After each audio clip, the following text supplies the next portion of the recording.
Hi, everyone. It's my pleasure to introduce Kiran Banerjee, who's going to be who's this year just starting basically right now. He's going to be a visiting faculty fellow at the Center for Ethics. So I love to all welcome him. And actually, we have also a new graduate fellow, Emily Barron, right there. So I would welcome them both.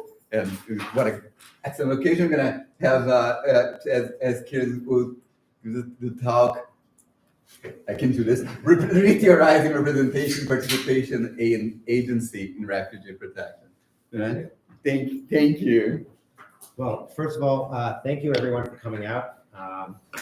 I'd also like to take a moment to thank the Ethics at Noon series for inviting me here to speak about my work. I'm really glad to have this chance, as well as the Center for Ethics more broadly for hosting me during this visit and making this possible. So thank you, everyone. Now, before we proceed, I do wish to take a moment to acknowledge that the land on which the University of Toronto operates, for thousands of years, this land has been the traditional land of the Huron-Wendat, the Seneca, and the Mississaugas of the Credit. Like lands of other Indigenous peoples across Canada, it remains their land today, despite the lack of progress in achieving justice and reconciliation across Canada. Okay, so the work that I want to share today addresses some of the main issues that my research has revolved around over the last few years. It's part of a larger constellation of projects I've been pursuing that forms the core of my ongoing research on the dynamics of forced displacement, refugee protection, and global migration policy. Now, in this project and more broadly across my research, I'm interested in exploring the normative dimensions of migration, immigration, and citizenship. A lot of my work has examined the ways in which various regimes of membership structure different levels and boundaries of belonging, which I've looked at through national, transnational, and international lenses. And more recently, I found myself focusing more directly on the international refugee regime itself in order to understand the possibilities and limitations of this global framework for responding to forced migration. Now, the main impetus for this intervention comes directly out of my earlier participation in the experts group on the Global Compact for Refugees, and with that, the opportunity to engage with a number of scholars, practitioners, and policymakers in shaping the ongoing and progressive development of international protection. But it also forms something of a bridge between my research on refugee policy and migration governance, more empirically oriented, and my earlier work on the normative dimensions of forced displacement. Indeed, what I try to do in this paper and the project it represents is to connect up some of the ongoing policy debates focused on the reforming of the refugee regime with a number of more conceptual discussions from political philosophy and democratic theory, which, I argue, can help us both problematize and re-theorize the place of such concepts as representation, participation, and agency in the refugee regime. Now, as part of this larger research agenda, I've spent the last couple of years looking at how our global order, through practices of national membership and border control, creates and sustains increasingly permanent forms of exclusion. I've done so by applying historical and normative approaches to forced displacement in order to develop a critical theory of international ethics that views issues of membership as a central concern. In pursuing this, I've aimed to historicize and denaturalize contemporary state practices in order to show how displacement is an ongoing and systemic product of the institutions of the state system. And through this critical intervention, I developed the basis of an important normative critique. Now, I want to focus on unpacking a subset of the arguments that I've developed in a very recent and very much work in progress, and it really is a work in progress, project which applies these insights in the context of the contemporary refugee regime and how states respond to forced displacement. But before I go on to the core of the argument, I do want to make sure for those online that they have sound.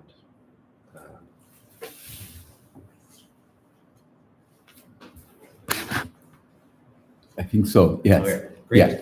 Yeah. All right, onward. Well, thanks for those joining us online as well. Okay. So amidst a growing sense of urgency in the wake of the 2015 European Union migration crisis and unparalleled levels of forced displacement internationally, a set of important imperatives have gradually unfolded in an attempt to rethink global refugee protection. A central issue that has emerged is the role of refugee participation in responses to forced displacement. Building on the recommendations of activists, scholars, and civil society actors, in 2018, the United Nations Global Compact for Refugees explicitly recognized the need to rethink the humanitarian approaches that have predominated for the past half century. These have largely treated refugees as objects of humanitarian intervention, leaving little place for their voice or participation, even as potential political subjects. This recent turn to emphasize the need to include refugees themselves in policy and decision-making therefore offers to address one of the deepest normative failures of the current refugee regime. If refugee status is intended to constitute a form of surrogate protection tied to access to durable solutions as a response to the loss of effective citizenship within a state, then the treatment of displaced persons within the international system has, over time, increasingly come to comprise more of a continuation rather than a remedy or reprieve of this condition.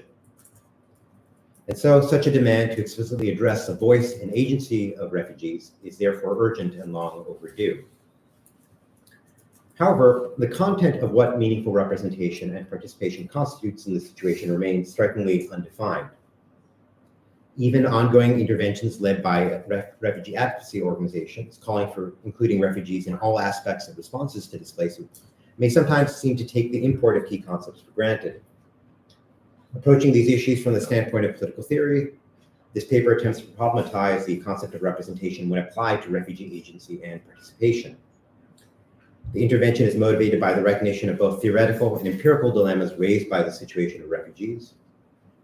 On the one hand, refugeehood is defined by the experience of being denied the status of a member of a political community, one which implicitly informs our dominant understandings of meaningful participation and agency. On the other hand, the lived experiences of forced migrants are both remarkably heterogeneous and geographically dispersed in ways that complicate what representation might mean in this context. To speak of supporting refugee participation in the context of contemporary displacement must therefore contend with the challenges raised by our international order, as well as the lived realities of refugees themselves. In addressing these considerations, I proceed by taking up this turn in refugee policy from both the normative and historical vantage point, less with the aim of offering programmatic solutions or conclusions, but in order to map out and complicate the way representation could be understood in this context. I do so by first analyzing refugeehood from a conceptual standpoint, drawing on the insights of Hannah Arendt to highlight the normative considerations raised by forced displacement in a world of states. Building on this account, I take up the enduring challenges to realizing the agency and participation of refugees, underscoring the ambivalent significance of the idea of representation in this situation. I then turn to reconstructing several distinctive models of representation as deployed both in the tradition of political thought and contemporary political theory to underscore the different normative considerations that underlie these approaches. From here, I then, very briefly in the context of this presentation due to considerations of time, turn to drawing on recent work that has highlighted the circumscribed, though largely neglected, although far from irrelevant, history of examples of refugee involvement in international protection in order to consider how this might inform current efforts today. So this builds on some archival research I've been undertaking recently, as well as that of other historians of the refugee regime who've uncovered or recovered examples of refugee involvement. And what I find really interesting about these cases is that they in some ways demonstrate the possibility of institutional incorporation of some of these ideals into the refugee regime simply by showing that there have been efforts to do so in the past. And I conclude by attending to the way these considerations should shape contemporary efforts to reform international protection, suggesting that recognizing the complex and variegated significance of the concept of representation indicates a variety of ways it might be instantiated in order to best realize the ethical imperative to include refugees in ongoing responses to displacement. As Hannah Arendt noted over half a century ago, forced displacement deeply complicates our conventional understandings of such basic concepts as citizenship, rights, freedom, and justice. Forced migration fundamentally challenges our dominant normative frameworks in law and politics because these are so overwhelmingly rooted in the background assumption of membership in a political community. For Arendt, whose reflections were informed by her experience as a stateless refugee, these tensions were not merely abstract considerations. Rather, grappling with them was integral to understanding the situation of displaced persons and the broader nature of forced migration. Engaging with Arendt is a helpful starting point for theorizing forced migration because her work also forms such an important touchstone for normative work in this area.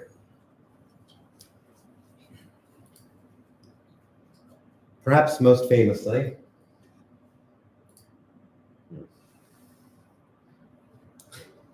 Arendt argued that the central harm refugees faced was the denial of the right to have rights, which arose from their de facto loss of membership.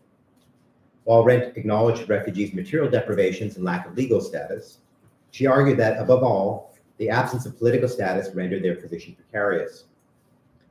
This loss of citizenship foreclosed the context in which particular rights could have any substantive meaning. While refugees might contingently be granted the right of freedom of movement or freedom of opinion, they could still remain fundamentally rightless, according to Arendt. The reason for this was that with their exclusion from political community, from political membership, and their concomitant loss of political status, refugees became rightless, for they suffered the absence of the standing that enables all other rights. By implication, the latter in turn signified the absence of a responsive institutional context that provided substance to their status as agents. As Arendt noted, privileges in some cases, injustices in most, blessings and doom are meted out to them according to accident and without any relation whatsoever to what they did, or might do. Now, I take Arendt in this passage and in her broader discussion of statelessness and domination to be emphasizing that refugees, whether de facto or de jure stateless, were rendered fundamentally rightless precisely because they lost political membership or the status of citizenship within a community that secured these rights, and with that, the standing that enables one to claim them. Thus, the right to have rights is a status that enables one to be treated as a rights holder, and with that, to demand that one's actions and words be taken into account. In this sense, without access to the standing of citizenship, refugees are made to suffer a form of domination. What entitlements they are allowed are contingent on the decisions of others they cannot hold answerable, and with whom they hold no sway. They are therefore subject to arbitrary power.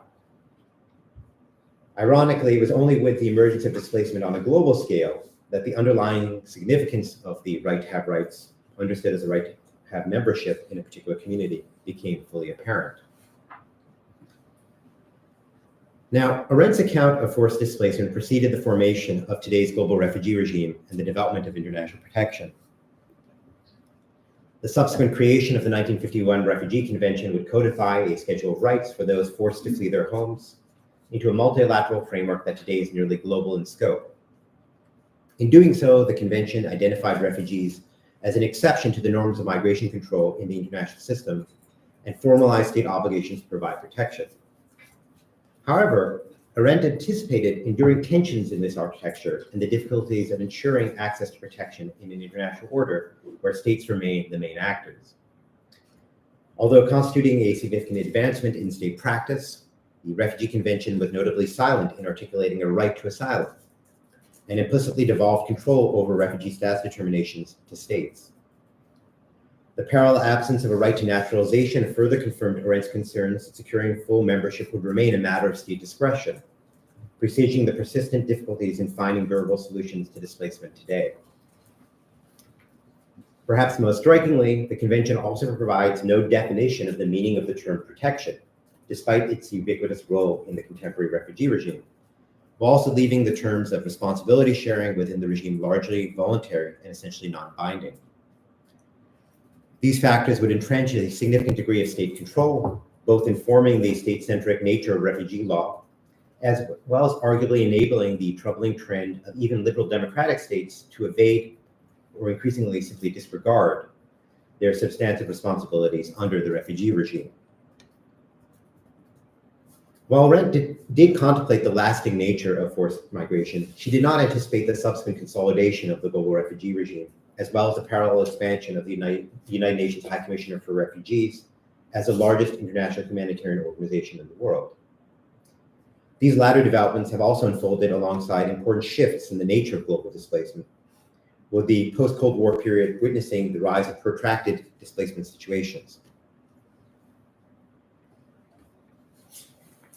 More recently, the last decade has seen unparalleled levels of forced migration across the world, with the UNHCR identifying 43.7 million refugees in its mid-2024 global planning report, while also estimating over 122 million people as forcibly displaced or stateless.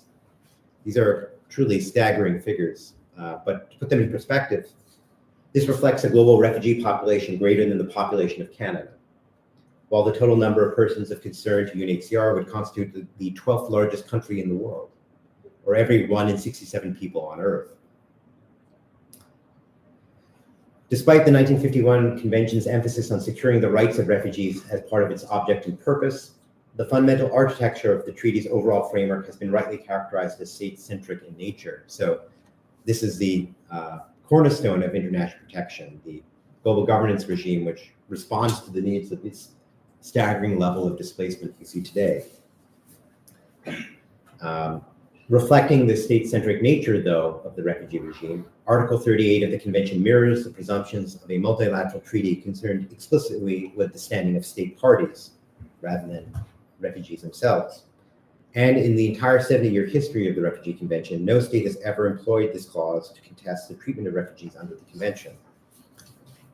While the reasons for such extended abeyance cannot be definitively ascertained, so there's this provision in the Refugee Convention which allows for failure to uphold to its principles to hold states accountable, but it's never been used. Why? Well, it does not seem implausible that the collectivity of state parties might, on the balance, be wary of any potential expansion by way of binding elaboration that an International Court of Justice ruling regarding state compliance might entail for their existing obligations under either the 1951 Convention or the 1967 Protocol. In this situation, the only obvious institutional actor at the global level with a clear and indeed mandated interest to act on these concerns would be the UNHCR itself, which has as its raison d'etre the advancement of international protection. Now, the capacity of international or intergovernmental organizations to exercise legal personality on the international plane has indeed been recognized in the past. However, the UNHCR's status as a subsidiary organ of the United Nations General Assembly arguably precludes its capacity to enjoy such standing. So the one international organization which we could imagine filling this gap of representing the interests of refugees is itself limited given the status of the UNHCR. Within the current existing framework of the refugee regime, there are therefore no robust mechanisms for directly challenging legality of state actions that can compromise international protection and thereby mitigate the harms imposed by such measures on individuals. Importantly, although the UNHCR may be formally constrained in its ability to directly impact state practices, this does not mean that the organization is merely a creature of states. As other scholars have noted, the UNHCR is able to draw on the organization's moral and expert authority to justify its interventions in global affairs. At the same time, however, the UNHCR has also faced extended funding shortfalls and increased competition for resources, alongside a rise in earmarked funding and thus arguably only more limited core resources. These trends suggest that UNHCR's advocacy efforts in support of refugees and the provision of international protection, especially when they may prove incongruent with the interests of powerful states, are likely to prove more constrained.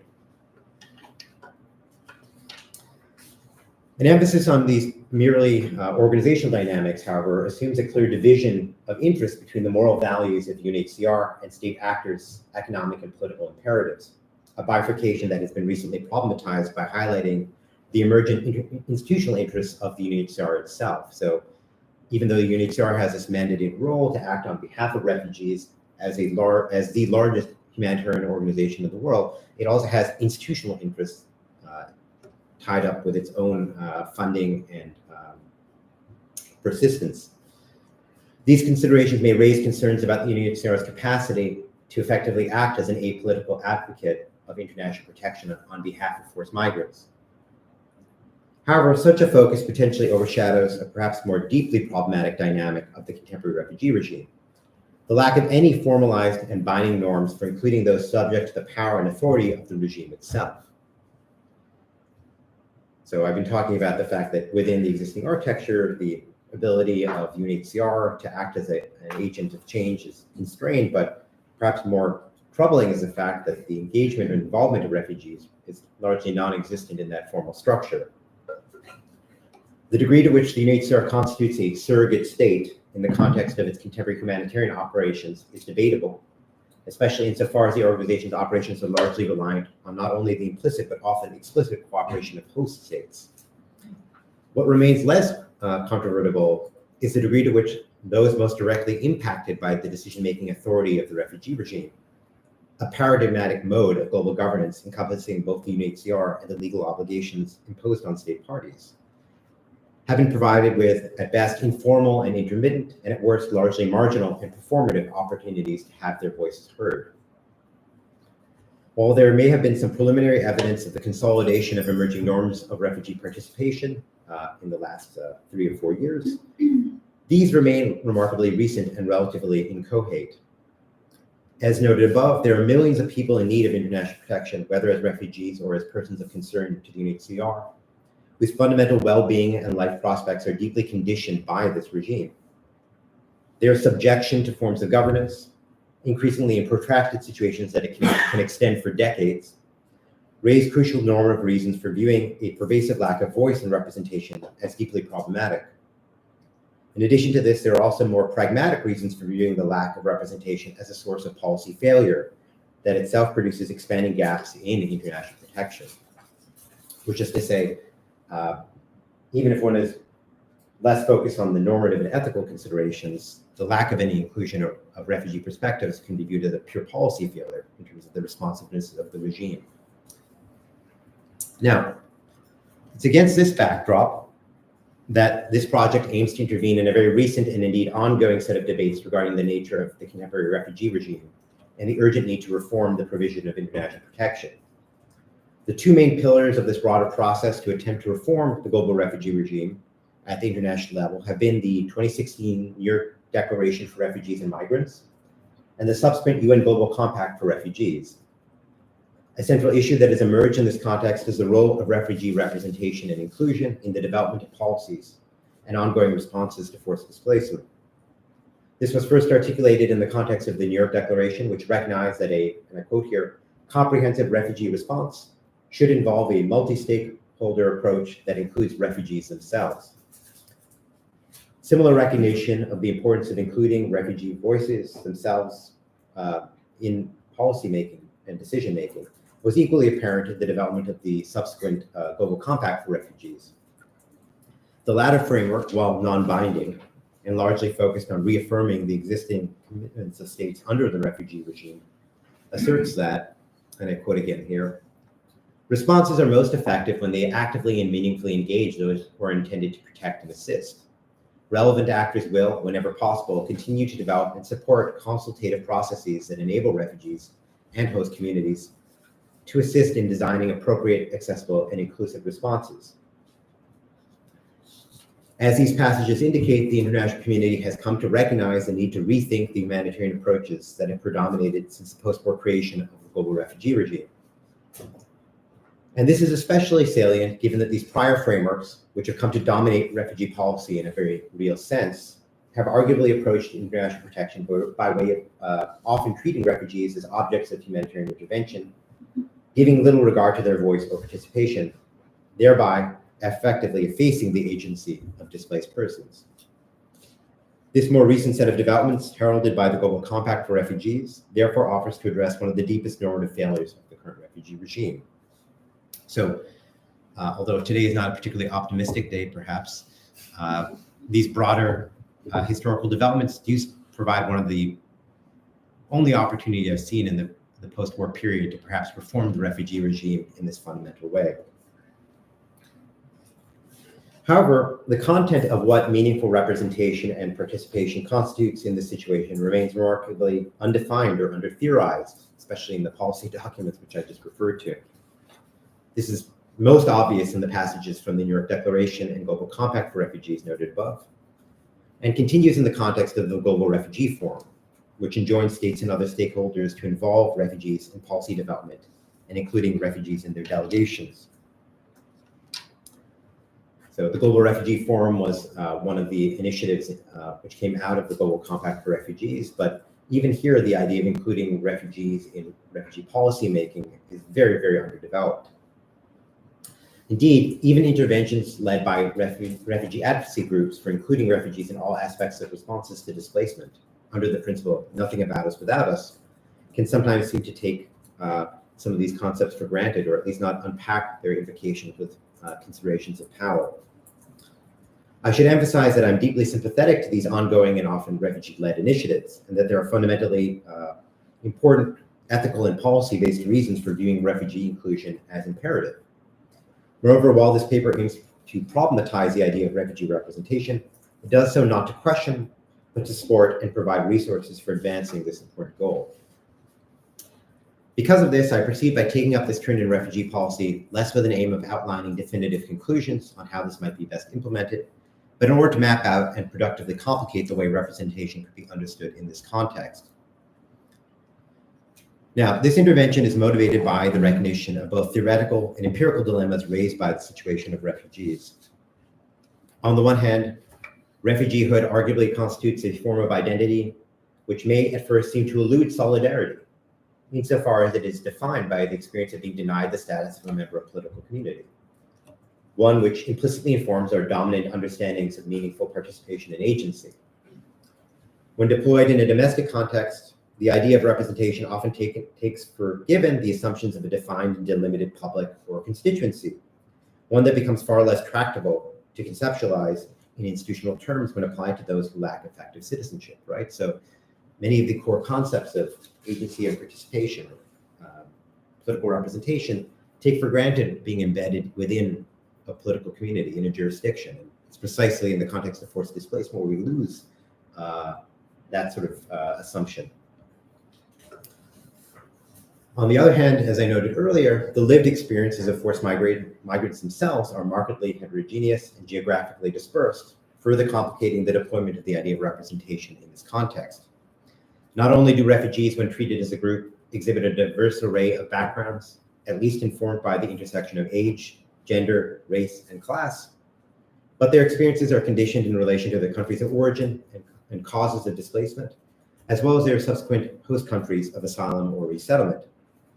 To speak of supporting participation and agency in the context of contemporary displacement must therefore contend with the twin challenges that refugeehood is defined by the loss of membership, and that when international actors often speak of refugee participation or refugee representation, they may often assume a commonality, and perhaps even a singularity, that risks obscuring diverse experiences and the possibilities of power differentials informed by broader structural conditions. In its most problematic form, the most common usage of representation that we see deployed in the context of the international refugee regime is so-called token representation, which have been rightly criticized by refugee advocacy organizations. This sort of representation arguably amounts to little more than a Potemkin village, masking and at the same time legitimating the absence of voice and accountability by the mere performance of inclusion. At the same time, perhaps the most robust forms of participation, inclusion, and involvement that we might associate with idealized visions of citizenship engagement in direct democracy, including those often associated with Hannah Arendt herself, seem profoundly hard to map onto the context of our current international order. In the world we inhabit, characterized by a system of states in which political membership in its most fundamental sense remains tethered to citizenship and nationality, we are very much in the domain of non-ideal theory. However, even in this non-ideal world, and especially our current one today, there is still much room for improvement. Moreover, given the Arendtian diagnosis of the nature of refugeehood, there are compelling normative reasons for taking as our starting point some of the various ways in which conceptions of representation and inclusion have been articulated in relation to political agency and the idea that people should govern themselves. In order to provide what might be helpful tools for more concretely realizing refugee agency in contemporary responses to forced migration, I reconstruct several distinctive modalities of representation in the tradition of political theory to underscore the different normative considerations that underlie these approaches. Some of this will indubitably be somewhat familiar to some of you. In doing so, I follow Hannah Pitkin in taking representation as paradoxically articulating the making present in some sense of something which is nevertheless not present literally or in fact. And what I take from this passage from Pitkin is that these differing accounts of representation are trying to solve a puzzle or a problem. And so different frameworks for representation respond to different normative considerations, and I'll come back to this later on in the talk. Indeed, as Pitkin has more recently noted, the idea of political representation is fundamentally ambivalent, providing often quite divergent and conflicting implications. The inherent complex and contested nature of representation has informed a number of competing frames for understanding the meaning and normative structure of representation. At the same time, as Bernard Manin has argued, so powerful has a hold of this model of representative governance been on modern political thought that we often treat it as synonymous with democratic politics itself.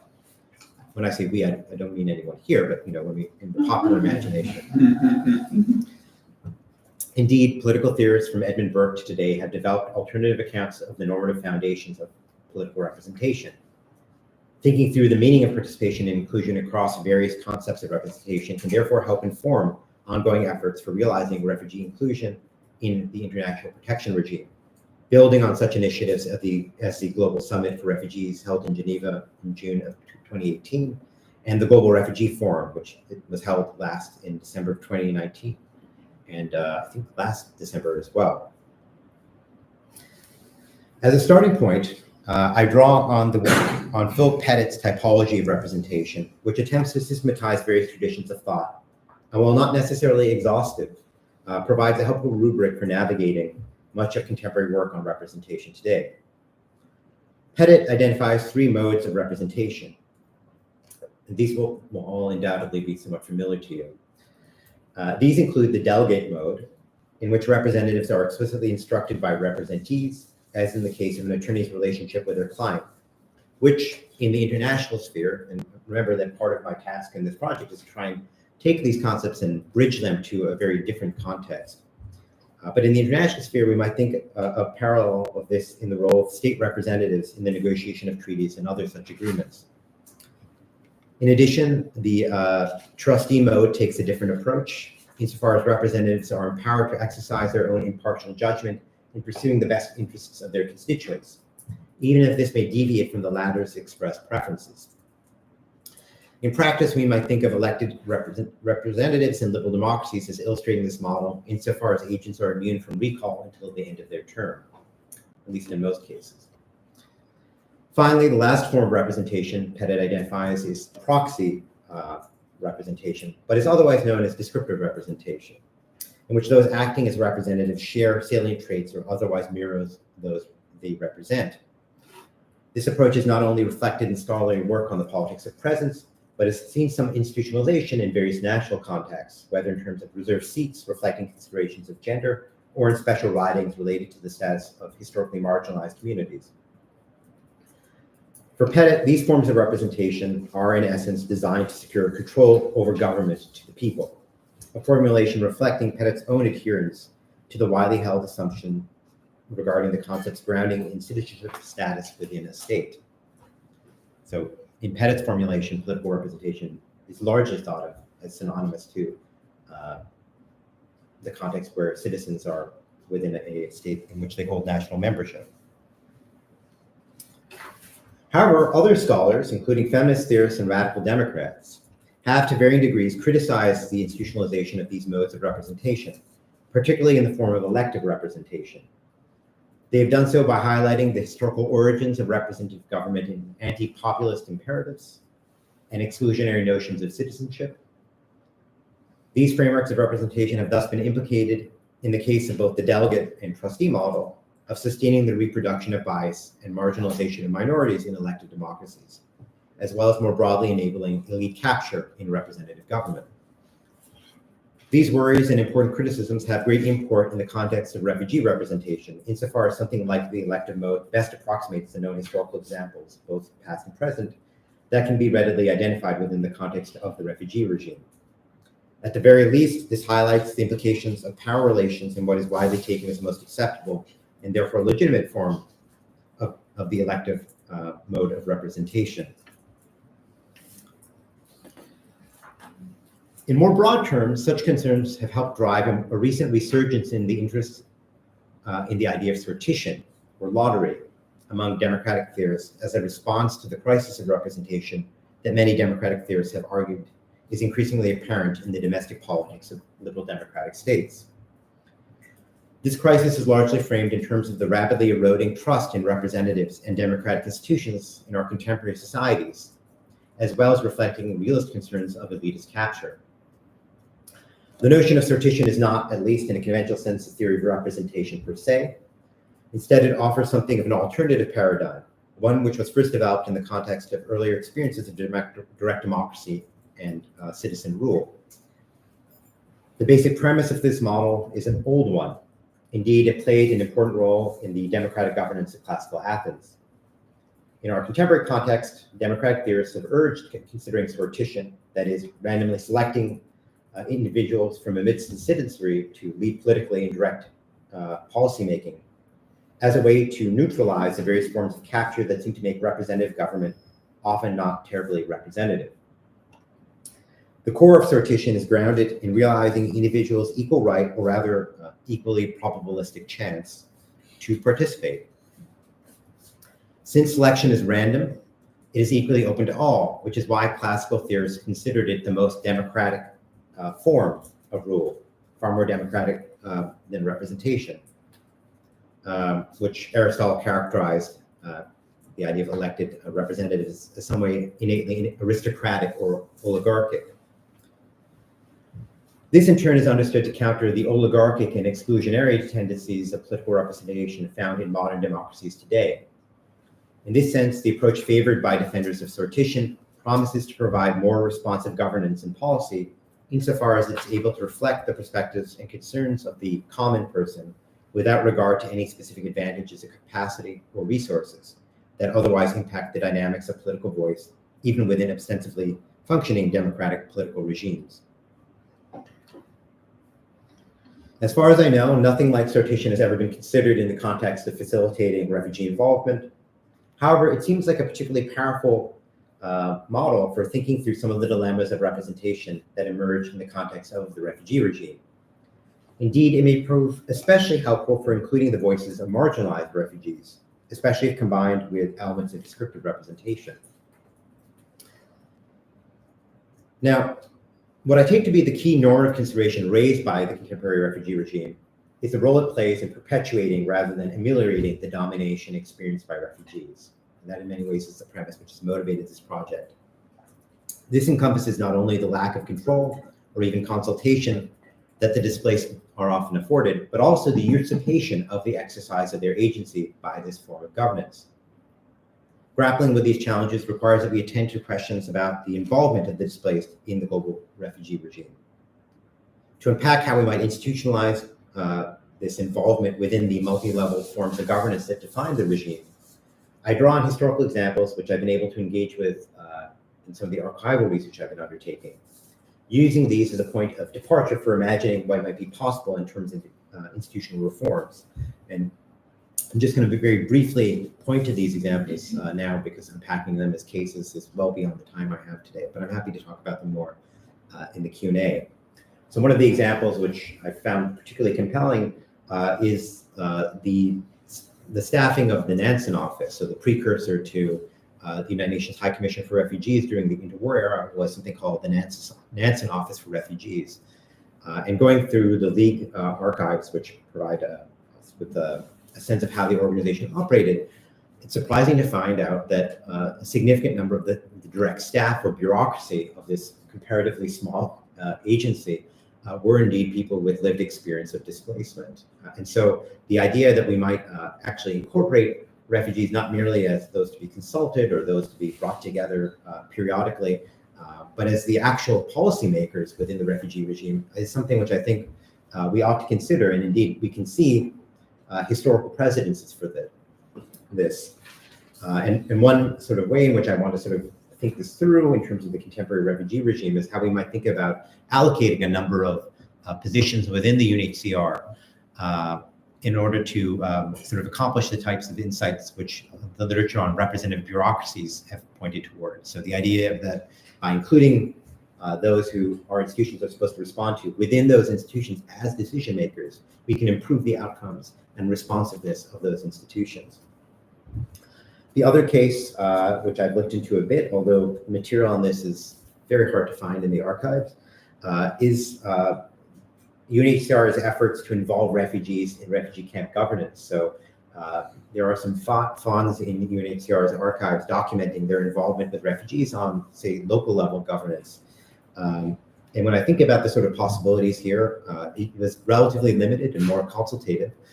One possible way one could imagine expanding this sort of insight is by drawing on, for instance, the participatory budgeting literature to think about how refugees, even at this very localized level, could be involved directly in deciding how resources are allocated or used. Finally, the last case, which I've been looking at, is a more ongoing one. There are some historical examples of quasi-deliberative forms in which refugees have been involved, but these historically played a very limited role in impacting the decision-making in refugee governance. But more recently, we have the development of the Global Refugee Forum, which has been convening every 2 years since the announcement of the Global Compact for Refugees, and offers us an example for including refugees in deliberations regarding international responses to displacement. And so I've been looking at that as an ongoing lived example of how refugees might be brought to the table, so to speak, in refugee policymaking, but also want to think through how that forum might be made more inclusive and effective through incorporating mechanisms like sortition to ensure a broader amount of diversity.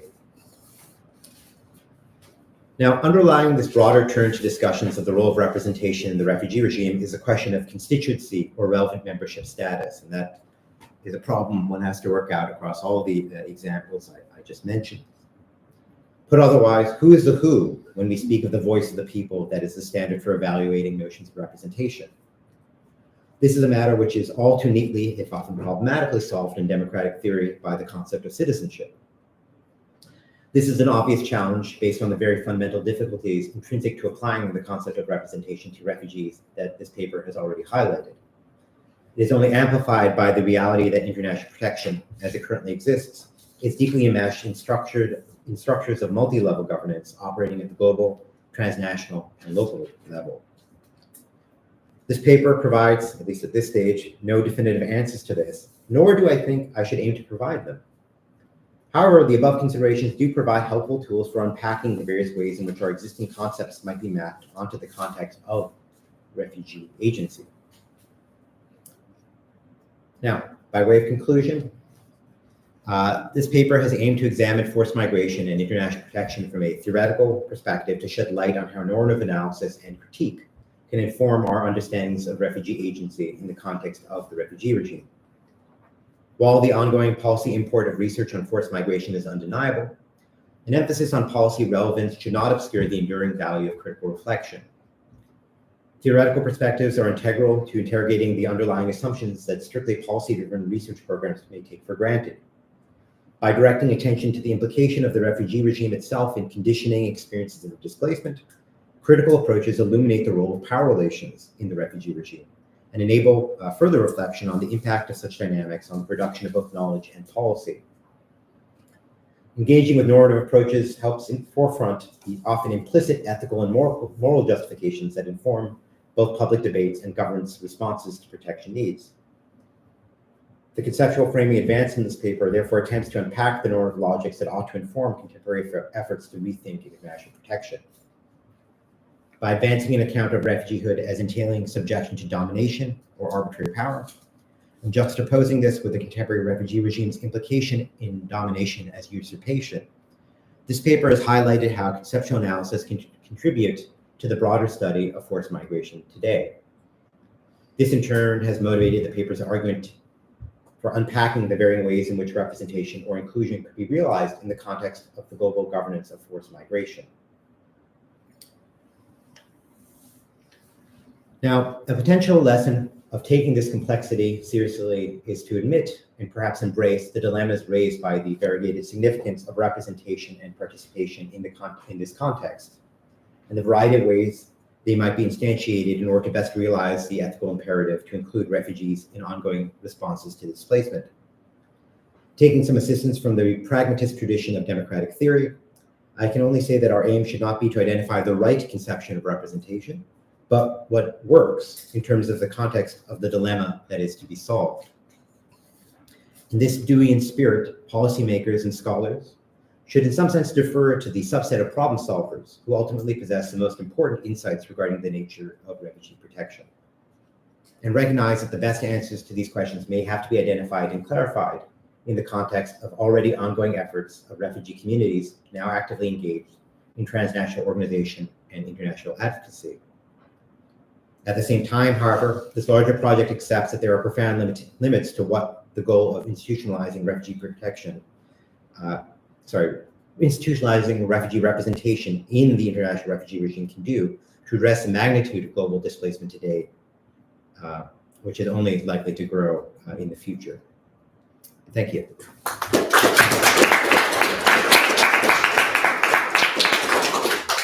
So we're gonna have a 5-minute